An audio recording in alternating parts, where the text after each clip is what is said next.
All right, everybody, welcome back to the show. It's another episode of I Quit My Band. My name is Nate. I'm Evan. You're not JJ. I'm not JJ. Fucked up on that dice. You did fuck up. You just went straight to JJ. My name is JJ. As you can see, JJ's not here. Again, he's at a show / on tour. We're not sure. He's either at a show or his show. He's at a show, on tour, or at dinner with his parents for his dad's birthday. We're not sure. Those are the three reasons he misses podcasts, and we stopped keeping track. Yeah, it's one of those. It's either his father's birthday or he's touring the Northeast with his successful band while we talk about Liquid Mike. Hell yeah, dude. Before we get into Liquid Mike, subscribe to the channel if you haven't yet. Comment down below. Follow us on Instagram and TikTok for podcast clips and comedy skits. Go watch Zane Lowe interviews a third grader. We just posted that right now. It's gonna break the internet. It's a future classic. I mean, it's a future classic. If you know who Zane Lowe is, you're gonna want to check that out. And subscribe to our Patreon page. $5 a month to become a quitter. Get bonus content. There's been 3 new Patreon episodes in the past 3 weeks. We're putting out 1 new bonus episode a week, and we're going to continue with that. So you're going to want to subscribe.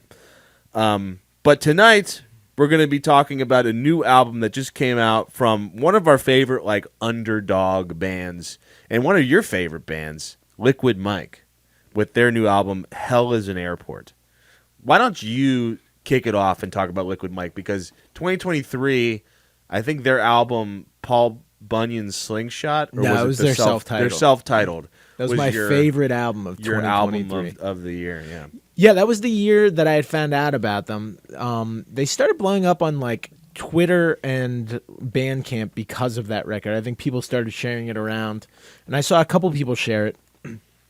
Ended up listening to it and immediately loved it. Yeah. And it's their self-titled, but that was their 4th record.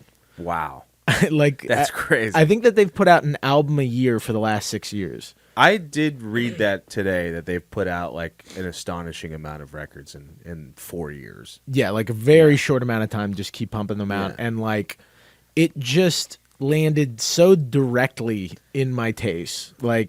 Fuzzy guitars, catchy songs, somewhere between punk, indie, emo-ish, all of those things. If you give me too much of them, I'm eh. Yeah. But when you just get right to that middle ground, perfect. I mean, they write insanely catchy songs that are all 90 seconds to maybe 2 minutes. Yeah.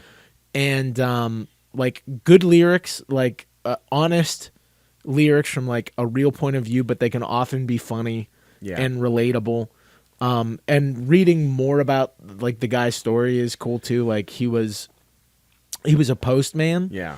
And his name is Mike. Mike Maple. Mike Maple, the titular Liquid Mike. And Maple, I mean, maybe he got it from maple syrup. Maybe. Liquid Mike. It also does, there is the existence of a gaseous Mike and a solid Mike. Yeah, dude. Solid Mike might be a little bit more hardcore. Yeah, I started a metal band called Solid Mike. Yeah. Gaseous Mike is gaseous Mike. I'm in a band called Fart Mike. I'm Ass Mike.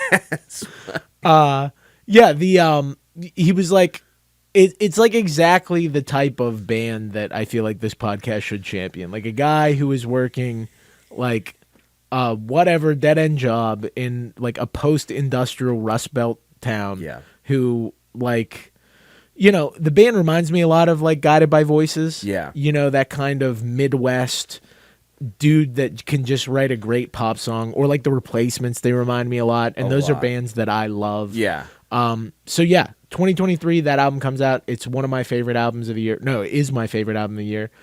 Paul Bunyan's Slingshot, I liked a lot. There was just stuff that I thought was stronger than that. Mm. And I also think that the discovery of this new band being oh, hell yeah. Yeah. I'm so happy a band like this is out there writing these types of songs. And Paul Bunyan's Slingshot is great. They didn't change up the formula too much. Yeah. And, we'll see if they change up the formula much here. Yeah, I'm excited to see what you have to say about it, because you are the only person that I know that knows Liquid Mike. Knows what Liquid Mike listens is. to Liquid Mike. You're the only one you're the only reason I know about Liquid Mike.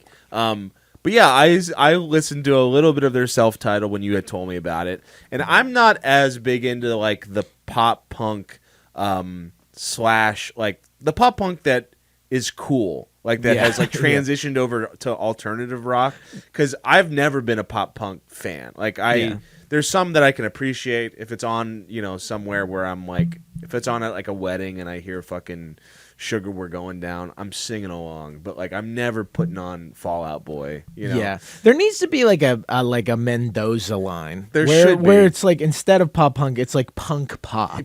Exactly, it leads it's with punk the pop. pop. Yeah, we can't keep calling everything pop punk. Yeah, it can't all be Green Day. It can't all be Green. Pop punk just makes me think about those dudes on TikTok, the Pop Punk Factory guys, who the like lifers. The lifers. I'm just like, you have to give it up. Yeah, you can't wear checkered Vans at your funeral, dude. Like, grow the fuck up.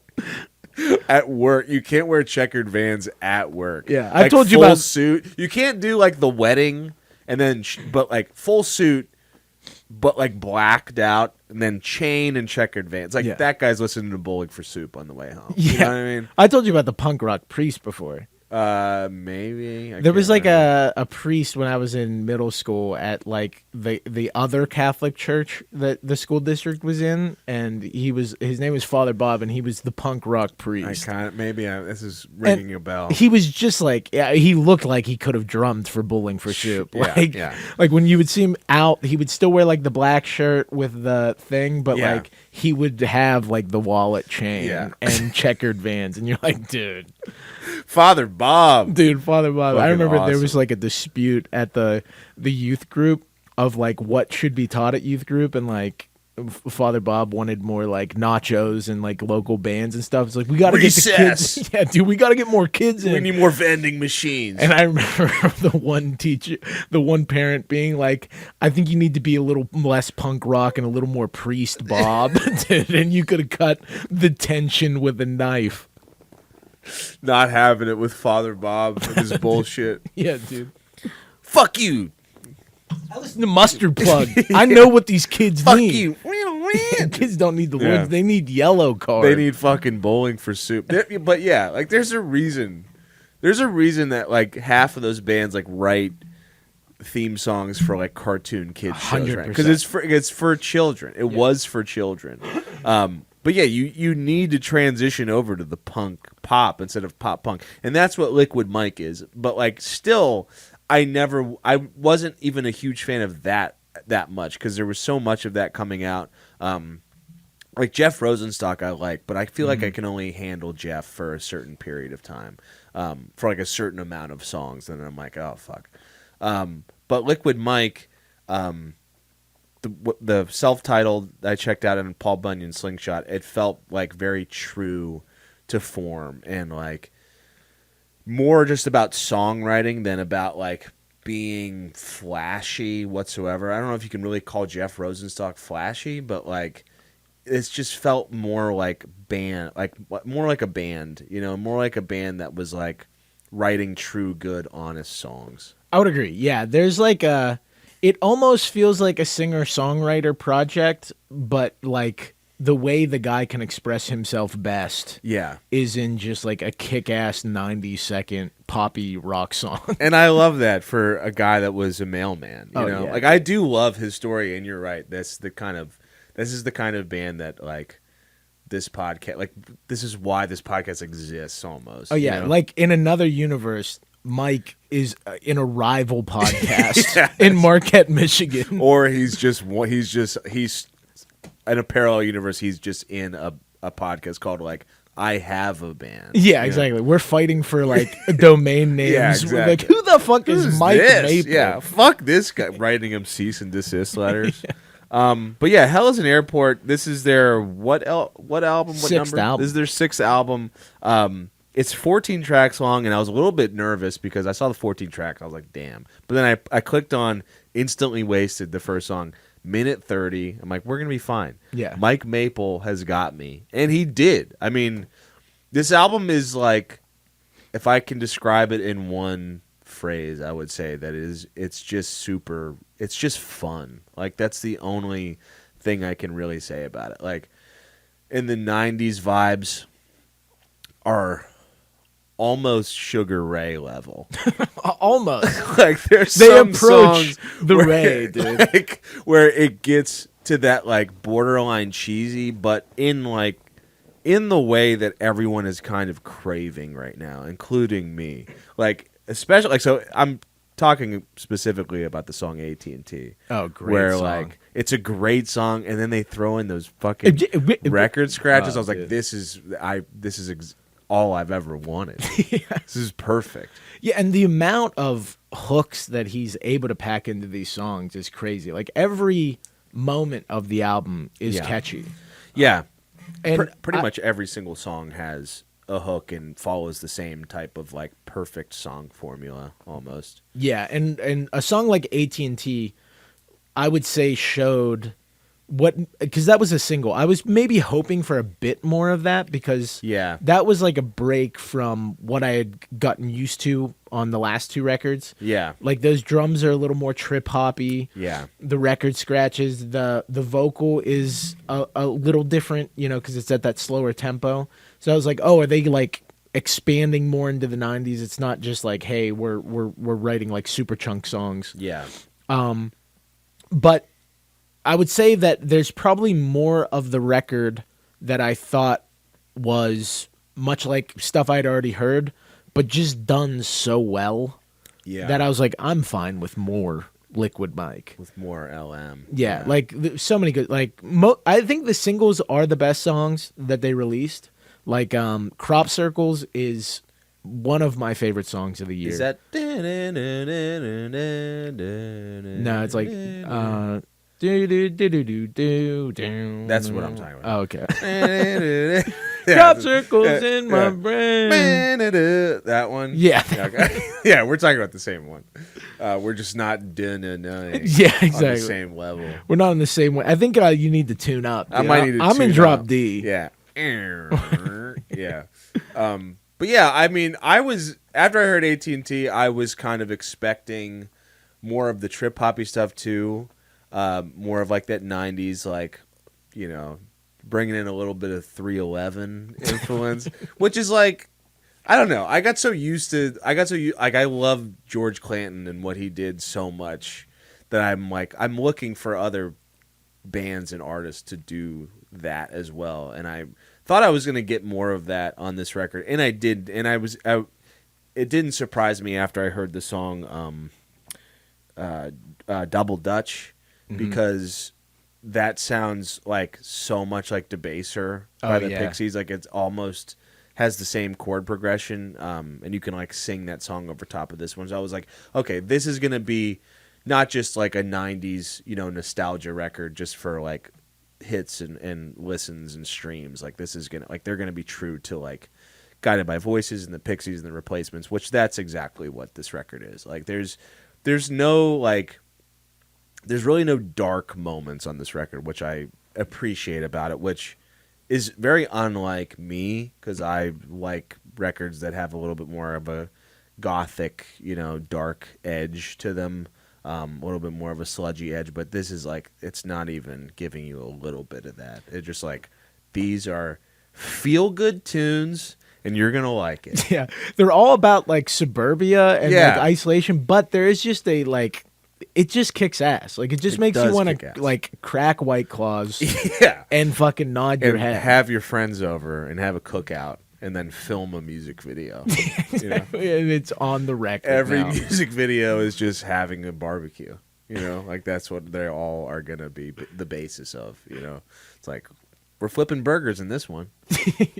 Next one's going to be hot dogs. Every single one. Music video, yeah. Yeah, I mean, tons of great songs. Like, I really liked Groucho Marx, Ripper, probably like the heaviest riff. Yeah. Claws, super catchy. Might even be about White Claws. Might even be about White Claws at a barbecue that we shoot the music video at. It could be about White Claws. And Selling Swords, I like a lot too. And that one has a little Crow Bro energy. Crow Bro. Sheryl Crow. Oh, yeah. I was going to say that song starts off sounding almost like either Matchbox 20 or Sister Hazel. Okay. You know Sister wow. Hazel? Hard to say what it is I see in you. I was like, I know Sister Hazel? I mean, if you don't know that song, then you don't know Sister Hazel. That's all that exists. The one song. They're like one of those bands that when you go to their Spotify, it's like somehow the only song you know, like 3 different times. Like, it's been on like a compilation record, then like the soundtrack for That Thing You Do, and then like 3 other albums. 2008 remaster. The Greatest Hits, Volume 1. I love that. Yeah, it is funny. Yeah, I remember a long time ago when we were first starting, Ugly Blonde's Nick was like, we should cover this song, and he put on that Sister Hazel song, and I was like, okay. Yeah. I think as my first band, I think it was brought up to do Life is a Highway. Yeah, and you're like, I don't really know if it's that kind of vibe.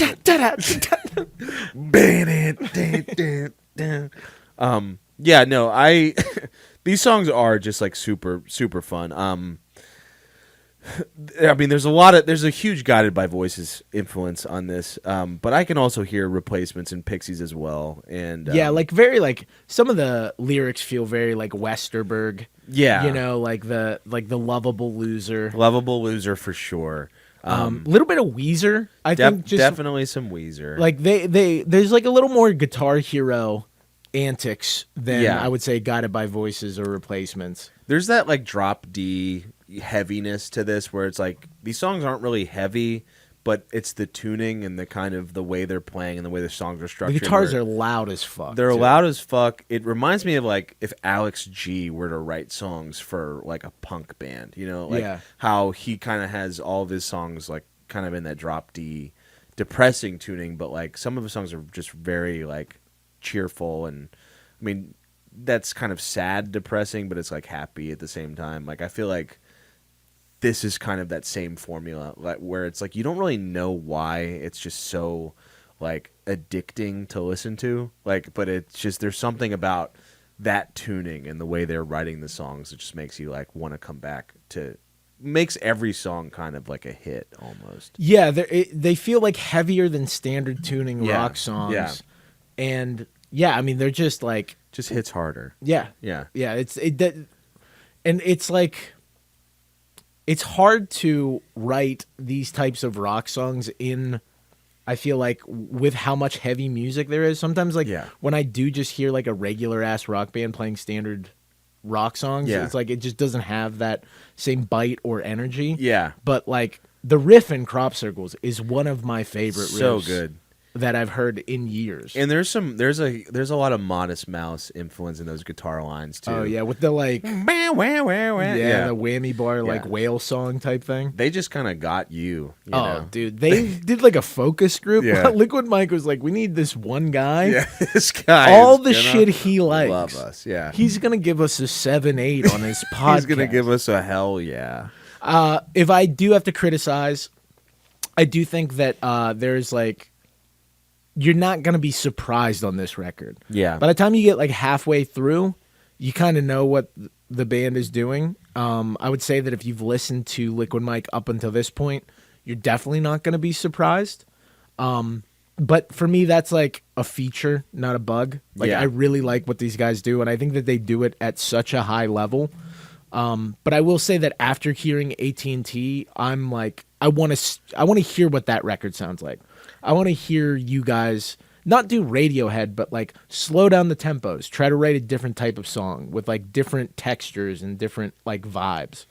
Yeah, that's an interesting point. I mean, you've listened to most of their records, or if not all of their records, and this is kind of the first one I've listened to all the way through. And I thought the same thing, but I still had so much fun listening to this record. So I was like, but it wasn't until like halfway through where I was like, okay, most of these songs are just kind of the same, and I'm not complaining because it goes down very smooth, and I kind of want to hear. I mean, he can kind of write a hook out of like anything, it seems like. Yeah. But yeah, AT&T is such a highlight on the record just because of little small things that they do with the production, like having that record scratch in there and having like the tiny bit of synth that's in there as well.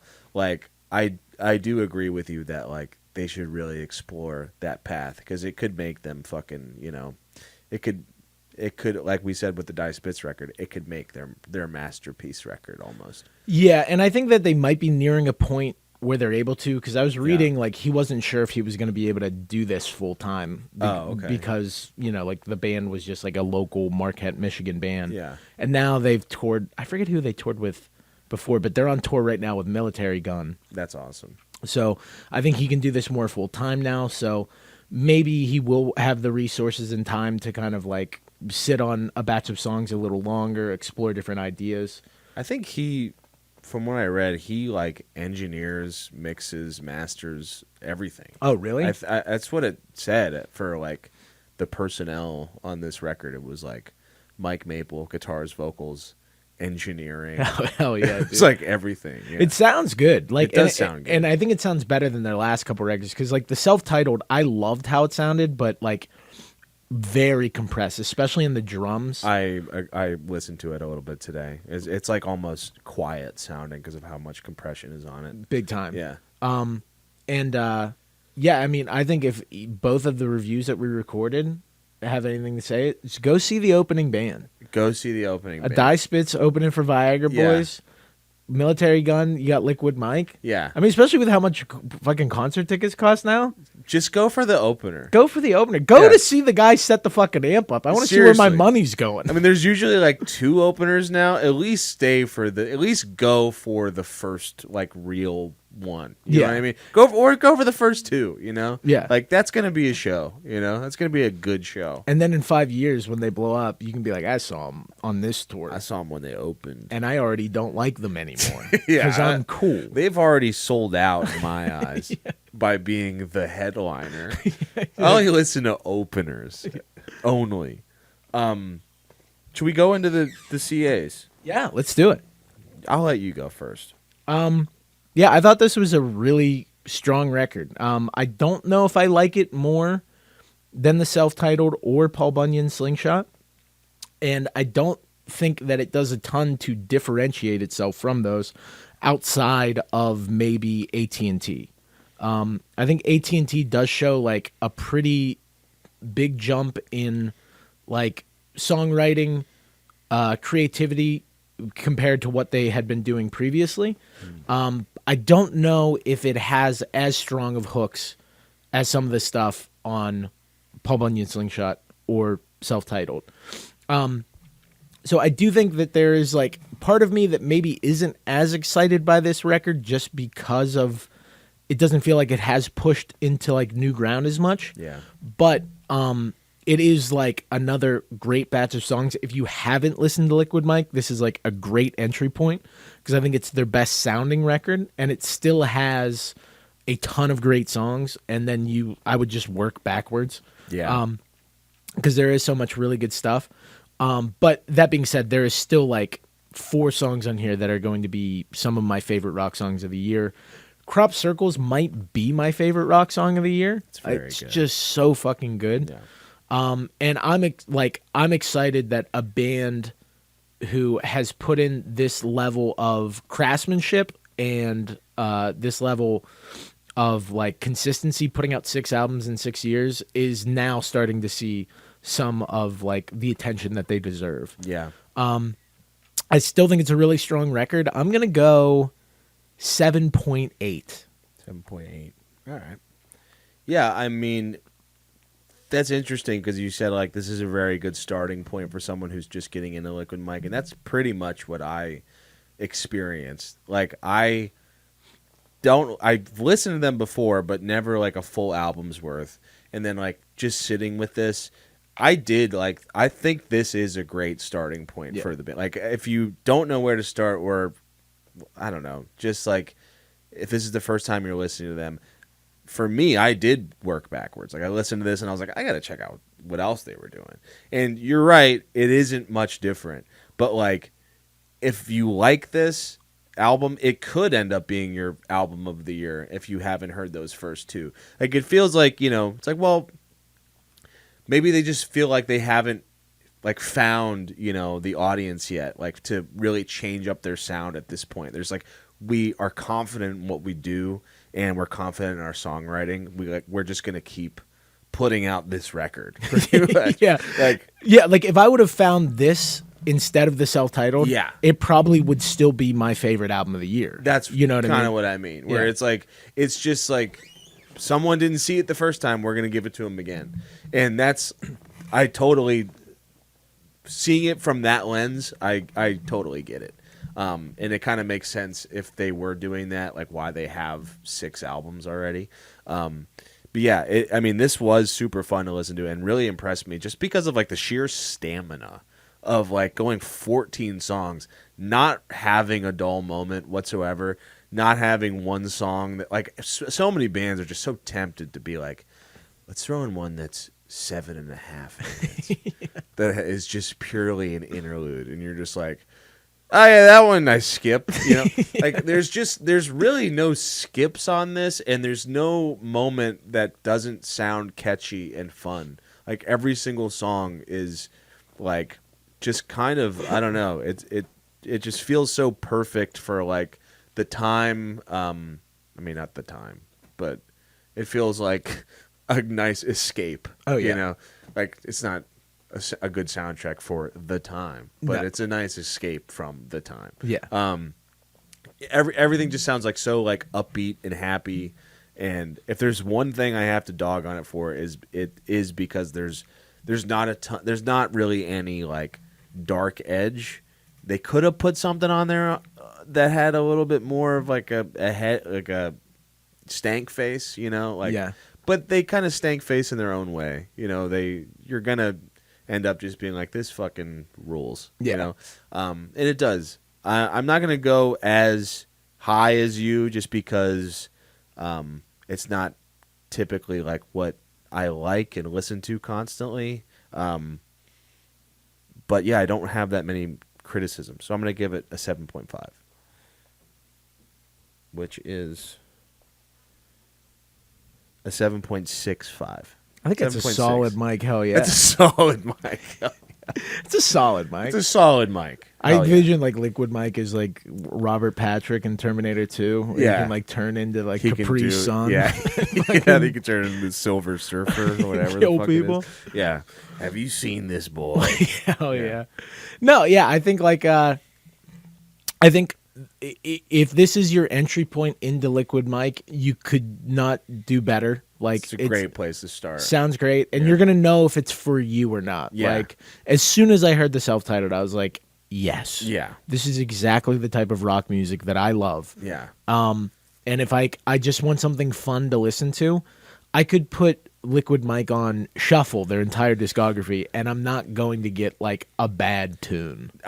They're such like hell yeah, dude music. 100%. Like dude. Them, and then like MJ Lenderman, just like putting both of them on shuffle, you have like a day's worth of just perfect songs. Yeah, it's like you get the depression, sadness that it will come. It will with come. MJ Lenderman. But then you crack open that it's like finishing a beer and then cracking open that next one. Yeah, dude. Liquid Mike is cracking the new beer, and then Lenderman is just shaking that foam around at the bottom. Like, damn. Finishing the cigarette, putting it in the beer, and then Liquid Mike's like, oh, I got a whole other beer. That's the duality of dude rocks. The duality of man. Right there. I really like this record. I think like if you're a fan, check out Paul Bunyan Slingshot, check out Crop Circles, and a band that like they really reminded me of the more I was listening to this record is Superchunk. Yeah, I don't know if you've ever really listened to Superchunk. I listened to a little bit of Superchunk, but it seems like that is like right on the nose for them. Big time. And if you like this type of music, Superchunk has a record out this year. Oh, wow. And it is very good. It's called Songs in the Key of Yikes. Oh, so okay. Dudes who like this type of music, I just want to throw another wreck your way. Some old salty dogs still doing it. You ever listen to the band Sloan? They're a 90s band. 90s like kind of pavement-ish band. I feel like I have, but I wouldn't be able to place like a song title. They have I think their most famous song, or one of their most famous songs, is called Underwhelmed. Okay. But yeah, Liquid Mike reminds me a lot of Sloan. Like we didn't really even mention Pavement on this, which Yeah. I feel like they have that sort of Pavement vibe. A little bit more heavy, a little bit more urgent than that, though. Yeah, it's like if Pavement, instead of going to art school, went to like a technical college. And failed out. Yeah, exactly. Yeah. So like they still have the wit and Yeah. like the brains, but like they're like, I'd rather play power chords and riff. I'd rather just get drunk on the weekday. Let us know what you thought. If you've listened to this album, Hell is an Airport, let us know what you thought in the comments. If you haven't listened to Liquid Mike yet, go check out this record.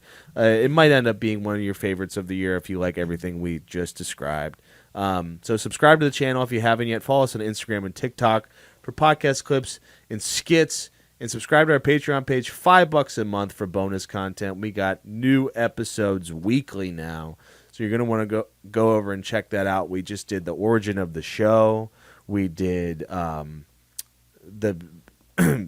picking of the songs of the Led Zeppelin riff off, which we did on YouTube. And then we did, I can't remember what the other one was, Deftones. Deftones, yeah. Yeah, me convincing Evan and JJ to like Deftones. So go check out those episodes on Patreon. Get the shirt in the description as well. And we'll see you next time. It's a solid mic. Hell yeah. From the IQMB boys. We'll see you next time. Goodbye.